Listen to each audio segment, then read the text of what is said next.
So Okay.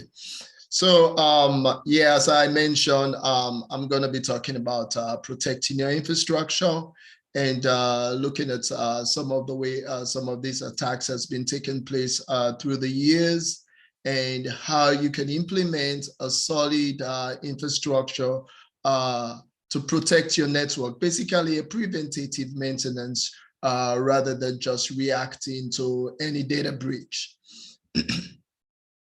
So moving forward, basically what I want to start with first, we get to the understanding that it is very important to protect your critical infrastructure, your critical assets. So the first thing I want to talk about is that what are your critical assets? What is your critical infrastructure? But basically, your critical infrastructure is a term used mostly to identify your essential assets, assets that are going to cause destructive actions in the case of those hacked, or in case the system went down. Those are going to create a devastating effect in human lives or in our society. Some of these things are defense, our financial sector, the food and grocery industry, water. I was involved in 2018 with one of the largest utility companies down in Philadelphia.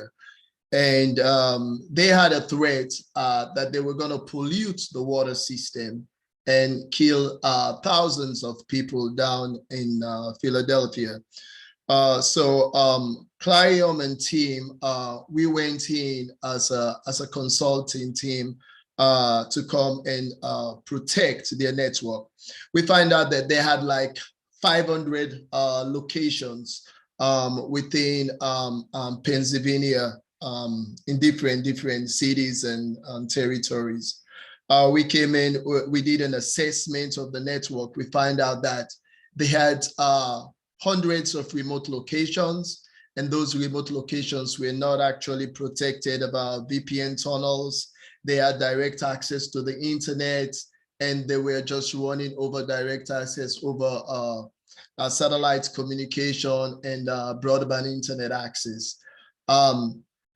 So we came in, did the visibility study, identifies several weaknesses in the system, and develop a plan with the CISO team to implement a strategy to secure their network. Otherwise, the city of Philadelphia, we're gonna fine them $5 million if they do not implement these strategies within the next year. So that was in 2018. We came in, we do an analysis, design much more layered approach infrastructure, and after several meetings with them, they give us the go-ahead to go and implement a solid infrastructure strategy. And then after a year, they were audited again, and they passed the audit. So we actually saved them $5 million of fines. So basically what I'm going to talk more into is some of the strategy we use to protect their system. Things like prevent them from zero-day attacks. We also look at segmenting their network, because they had several flat networks within their infrastructure. So some of the things moving forward, I put some of the incidents that have happened in the past few years, which had really been a catastrophic incident within our society, which has caused numerous effects in human well-being and sometimes human life. You know, some of these incidents are like in 2014, Bitcoin exchange filed a bankruptcy after 460 million was stolen. Apparently, there was a weakness in the system, basically similar to some of the situation we encountered with the utility company in Philadelphia. There were more the incidents in 2014 as well, but that was one example. 2015, 2.21 million people information was stolen from the United States open personal management offices, including social security numbers, date of birth, address. So basically all personal identifiable information was stolen from millions and millions of people. Cause of that, weakness in the system. So 2016, same thing, WikiLeaks. You guys must have heard about this incident. It was always in the media, published document from 2016, Democratic National Committee email leak. That was a big incident. Cause of it, weakness in the system, right? So 2017, cyber criminals penetrated Equifax. I guess you guys knew of that Equifax breach. that was a huge thing. One of the largest credit bureaus, over 145 million people, personal identifiable information were compromised. 2018, similar incident, Facebook was hacked, 30 million, over 30 million Facebook users, information stolen. Majority of that information, what happened to them? They were sold in the dark web. So you find out that a lot of that information, a lot of people information were in the dark web. What does this cause? This causes a high increase of identity theft. We see that every day. A lot of people information was stolen, sold in the dark web. So what is causing this? The main reason is that the infrastructure is not fully protected. There's a lot of weaknesses within the system. So I've done a lot of implementation of law, done a lot of remediation, and I find out that one of the things that when I went into various of these companies, they just try to bring their network up and make it work. They don't put security is an aftermath. After everything is working, they think about security. So that basically is a wrong approach. No, you want to think of security as the ongoing. And so these are some of the things I will highlight here that you want to think about when you think about building your network or trying to strengthen your infrastructure. Okay. So let's look at some of the types of attacks, right? So you must definitely know what are these types of attacks so you could be able to prevent them in the future, right? So we know there is a common type of attack. This has been going on for years, phishing attack, right? So phishing attack is basically people trying to send crafted emails, that these emails were coming from trusted sources, from authorized entity. One of the main ones is that they will basically do like what they call a reconnaissance attack. They try to study you and see what company do you bank from, and then they will go ahead and craft emails so close to your banking email, and then they will put a link there that will be redirected back to a malicious site. And this is what has been going on, and through that they will come from that back door and send a Trojan or a malware into the system and try doing remote commands, remote execution, and taking access to the system. So one of the things we implement to prevent that, which I will talk about, is microsegmentation. Microsegmentation will help a lot with that. And I'll talk about also zero trust implementation. Another form of attack is denial of service attack. Basically, denial of service attack is actually used to overwhelm your system resources by sending a lot of, example, ping of death, sending a lot of traffic. We have also got distributed denial of service attacks. This is basically similar to a DOS attack, but this is coming from various computers within various locations. So they basically send a lot of pings of death, a lot of requests that it makes the system unresponsive. So the system, because the system becomes unresponsive, it could not function properly. And that brings the system down. Another common attack is driver attack. So these attacks, we see some of these are done on wireless system. These are common methods also of spreading malware. Hackers look for insecure websites and they plant this information on the website. And when you as a user goes in there to that website, it will download the payload of that information back to your computer. So basically, it's like a malicious script, say, for example, JavaScript that they implant into the server, and then that runs back down to your browser when you access some of those websites. Another form of attack is password attacks. Normally, we know for you to provide authentication, you need to provide a username and a password to access the system. So password attacks are basically person's password can be obtained by looking around the person's desk or do a sniffing, put a packet sniffer on the network and sniffing that information as it traverses through the network. So that's another form where your network can be attacked. Another famous type of attack is malware attacks. So there are various types of malware, okay? But malware attacks are just malicious software that are installed on a computer system by unwanted or without your consent.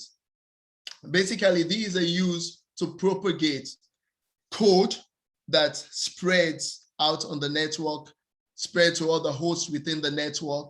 And one way to prevent those kind of malware spread is to implement defense in depth and using next generation firewall to prevent these kinds of attack.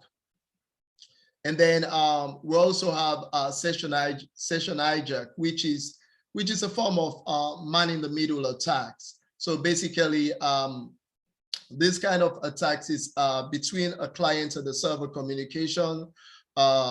Someone gets into the middle of the communication, and then the attacker will then kind of manipulate and substitute its IP address for the trusted client's address and sit in the middle of those communication sessions and gather information. And they could gather all types of information. They could even gather authorization, authentication information, and elevated access, and then gain access within the system. Another form of attack is cross-site scripting attacks. Basically, these are, we've seen an increase of these type of attacks a lot over the internet. So cross-site scripting is used when a third-party website is compromised, and they use those websites to run scripts. And these scripts are on the website, and then when a user goes on that website, the script is downloaded to the user's web browser, and then they could be able to see information as things are going through. So these are some of the types of attacks. There are different other types of attacks that we see a lot in today's society. But what is common about all these types of attacks? These types of attack, the main cause is that there is an apparent weakness in the system. Mostly, these are compromised with the weakest link. One or two computers on the network, those computers were not patched. The computers were not updated with the latest software patches or fixes.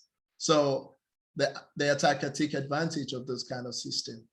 So we will look at an approach that you can use to protect these assets, protect your infrastructure from these type of attacks.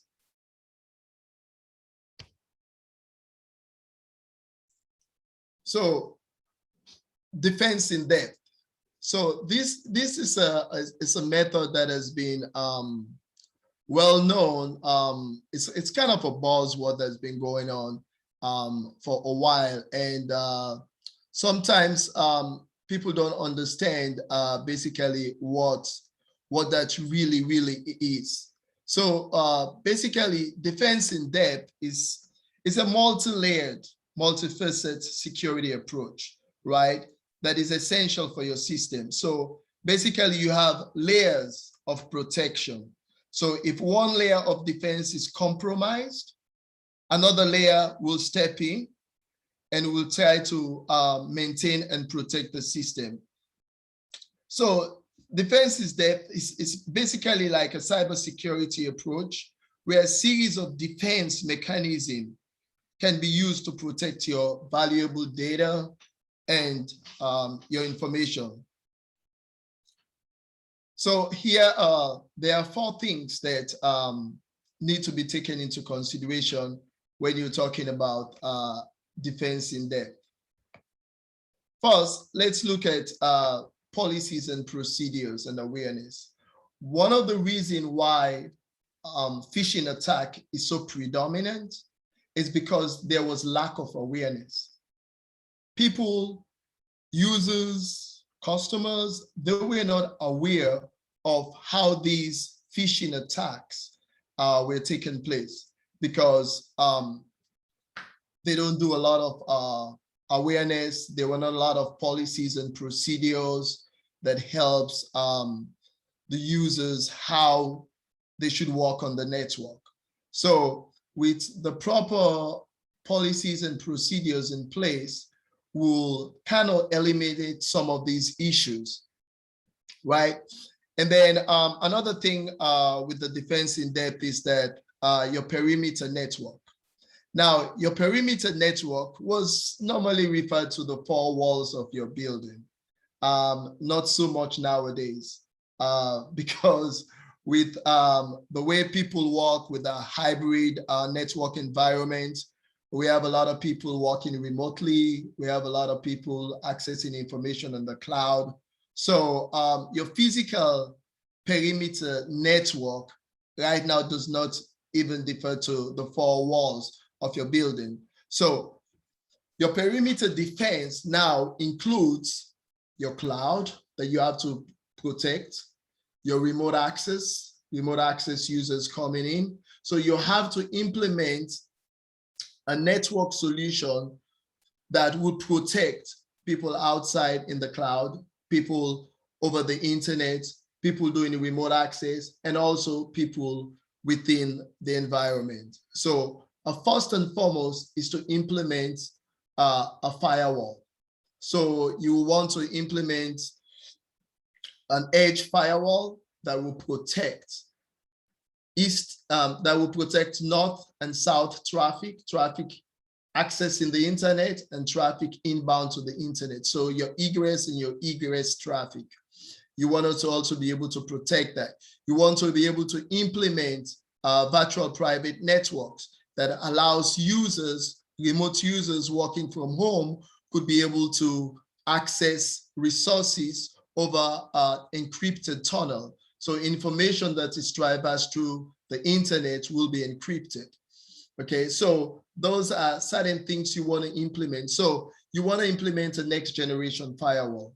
The next generation firewall that will allow you to have the ability of layer 7 inspection. Okay, host protection.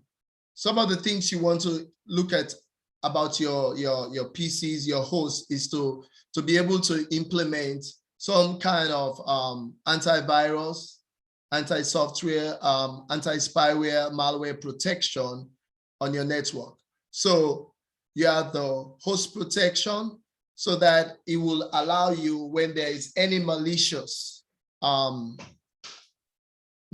traffic on your network, or there's anything that is identified as malicious on your network, it will prevent the hackers from accessing the host, or that will be the weakest link that will use a malware or ransomware to start spreading on the network. Another thing you want to take into consideration is your operating system and your application. how are you protecting your operating system today? You want to make sure that your operating system, your Windows environment, are they up to date with the latest fixes? Are they up to date with the latest patches? So when these systems are not properly protected, they're not properly maintained, then this system becomes weaker and weaker, and then the hackers will take advantage of this weaker system, and then they will implement some form of malware or Trojan that will replicate itself on the network. Okay, so it is very important to use basically like a next generation firewall that will give you the ability to protect your entire network. It will protect the host as well, and it will protect the network. So basically, it will be able to identify traffic as it goes through the network. You could be able to implement user IDs, application identification, not only based on source port or destination port, but basically on application signatures and based on saying how the application functions on the network. And if there are any other application that tries to utilize a port that is trying to manipulate and use that port, the firewall will be able to protect it and deny that traffic. And then data and information protection. One of the things that it's good to implement is to implement data leaks prevention, DLP, on your network. So what is data leak? Data leak is the ability for someone to be able to get into your network and steal intellectual properties, royalties, information that is pertaining to your infrastructure, information that is pertaining to how you do business. These are critical information to the sustainability of your business. So this information had to be protected. So implementing things like data leak prevention system will protect you against this type of attack. So defense in depth is basically using a layered approach, using different layers of approach to protect your entire infrastructure.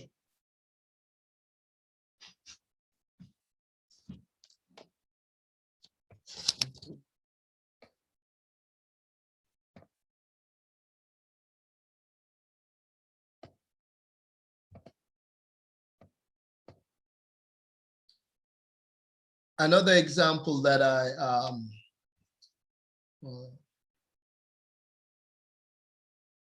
okay, next slide. Okay. So another item as part of protecting your network is microsegmentation.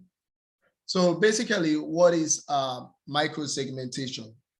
So microsegmentation helps to provide consistent security across your network.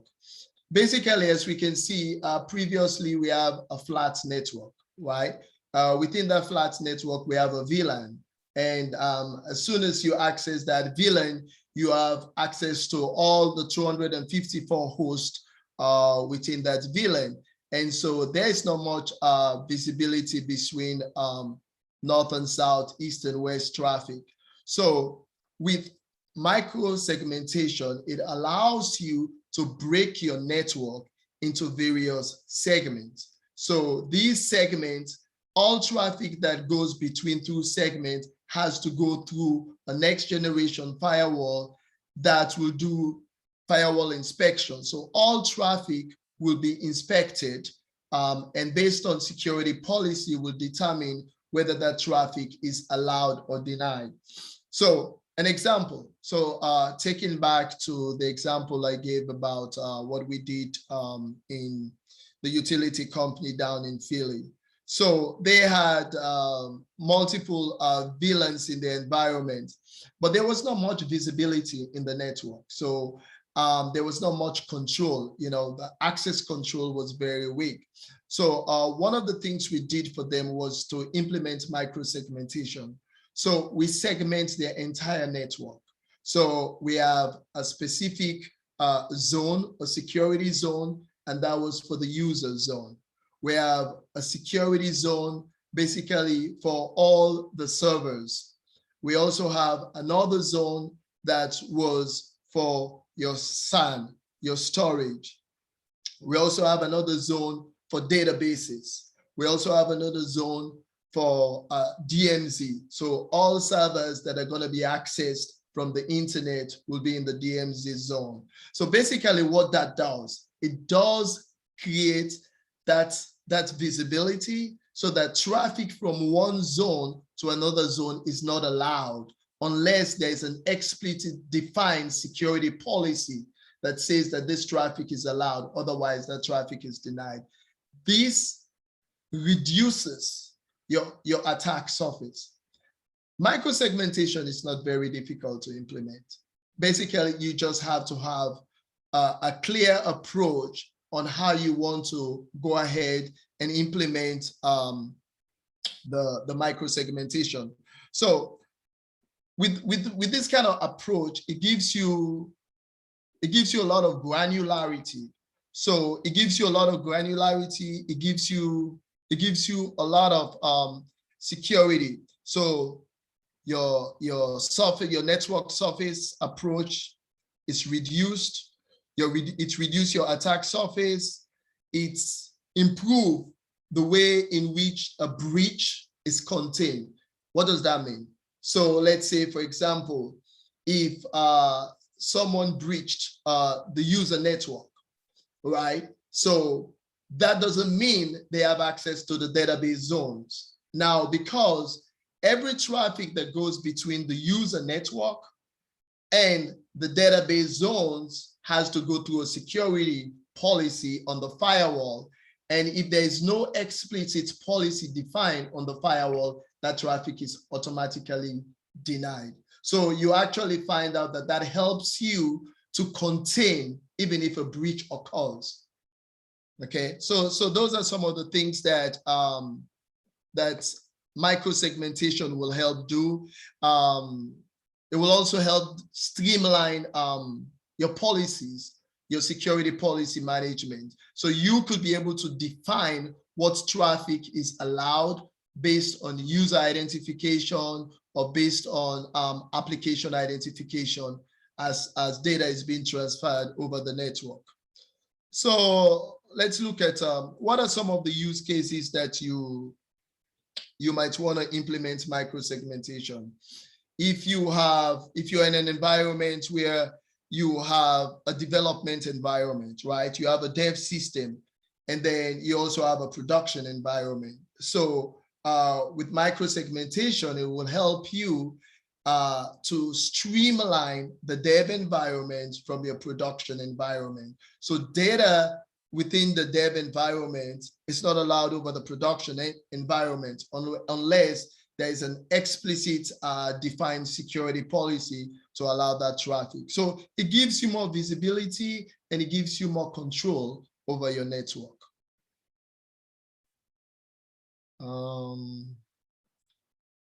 So I mentioned about the database servers. Okay, so the other thing I want to talk about, which is coming down to my last approach, is talking about zero trust implementation. So let me go. It's kind of, it's a little bit difficult. I hate to interrupt, Andrew, but you're kind of over a little bit. Do you have like can you wrap up kind of in the next? Okay. Oh, I'm already over time? Yeah, sorry about that. I lost track of time. I apologize. Okay. Well, I'll be quick with this last piece. So this last piece, basically, I'll just talk about basically zero trust implementation. So quick, what is zero trust? So zero trust is a security concept. Basically, never trust anyone on the network. Never trust, always verify. That requires that all your users, all your devices, regardless of where they're located, inside the organization or outside the organization, never trust any of these devices. Always make sure that they are authenticated and validated before they can grant access. So that's at the core functionality of zero trust, right? Always verify. Never trust, always verify, and make sure that users are authenticated and they are authorized to access the resources they've been granted access to. So sorry, since I'm running out of time, but there are more things to talk about this slide. But that is the gist of it for what zero